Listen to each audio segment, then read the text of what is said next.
Gino Muhoozi Kainerugaba avuddeyo n'agaayo temusibaako matu ga mbuzi kumuliisango. Jjukira olunaku olw'eggulo yavuddeyo n'agamba nti nno agenda kubanga akomekkereza olutalo oluli mu Sudan. N'agamba nti era abo nonsense gwe balimu tebamanyi lutalo, agenda balaga olutalo kye bayita olutalo kye ki. Akati olwaleero avuddeyo n'agamba nti ye alina gw'alinze okubanga amubaakinga okusobola okulaba nga atuukiriza ambitioni ze nga ye Chief of Defence Force General Muhoozi Kainerugaba. Mbaanirizaako nnyo ku UG Updates TV ku musinzo okubanga mutuwuliriza, mwebale kwekumira ku mayengo gano, mukola kyamaanyi nnyo. Gwagala otweyungako genda wansi waliwo ekigambo subscribe kona mukade ojja kubanga osobola okubanga otulinkingako buli woonoba oyagalidde gwe mukwano gwange ali eyampuliriza. Abali emitala w'amayanja diaspora abali ku kyeya bagenda opakasa nammwe mbaanirizaako nnyo, mwebale kwekumira ku UG Updates TV. Kakati ebyembi bisekerwa. Gino Muhoozi Kainerugaba tujjukira bulungi olunaku olw'eggulo yavudde ne yeewera nkolokooto n'agamba abavubuka abali eyo abali mu kulwana olutalo mu Sudaani tebamanyi kye bayita lutalo, ngenda balagako kye bayita olutalo, ngenda kukomekkereza oyo nonsense gwe balimu nti ow'olutalo ow'okulwana buli kadde. Gino Muhoozi Kainerugaba ng'asinziira ku mukutu gwe ogwa Twitter ebigambo we yabyogeredde. Kaakati olunaku olwaleero avuddeyo n'agamba nti nno ffe tulina gwe tulinda President Donald Trump asobole okuba nga atuwa support.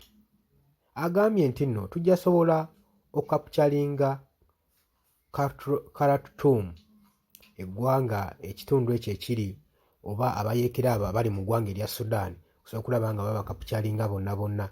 Era agambye we are just waiting for the Trump to become a president. Yogera nno President Donald Trump yawangula dda akalulu, naye tagenda kubanga atwala ggwanga mu maaso paka omwaka ogujja ng'amateeka gaabwe bwe gagamba. Kaakati Gino Muhoozi Kainerugaba avuddeyo n'agamba tulinda Trump asobole okujja mbulambalamba ng'omukulembeze bwe tugenda okulaba ambitioni zaffe zo ffenna ffenna mu Uganda okulaba ng'asobola okugituukiriza. Gino Muhoozi Kainerugaba jjukira nti nno Uganda military leader era yazzeemu okubeera nga atuwa headline ne controversy statements about Sudan. Mu bye yeeyogedde kano Muhoozi Kainerugaba yalaze confidence nga omu ku ba Ugandans abalina ability okulinkinga ambitions zonna okusobola okuexpandinga influence mu region, okulinkinga ambitions n'okubeera ne potential mu political shift mu United States. Era agamba nti Sudan, ekibuga ekikulu ekya capital ekya Sudan, capital city Khartoum, Kainerugaba agamba Uganda erina plan ejja kugaininga momentum singa former USA President Donald Trump anareturninga n'akomawo mu buyinza. Gwe tulinze yekka okusobola okulaba nga tutuukiriza ambitioni yaffe. Era ayongerako n'agamba nti Trump ffe tumuligaadinganga muchwezi kubanga eyo ttaamu yaluutingibwa mu East Africa mu theology.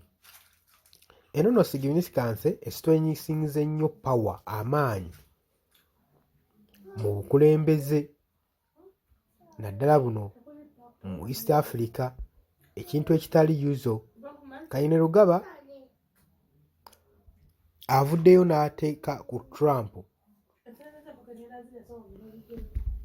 gadinga Trump nga figa gye balinda okujja mu bukulembeze egenda bayambako okutuukiriza ambitioni zaabwe. Gwe mukwano gwange ali yampuliriza, kitegeeza ki?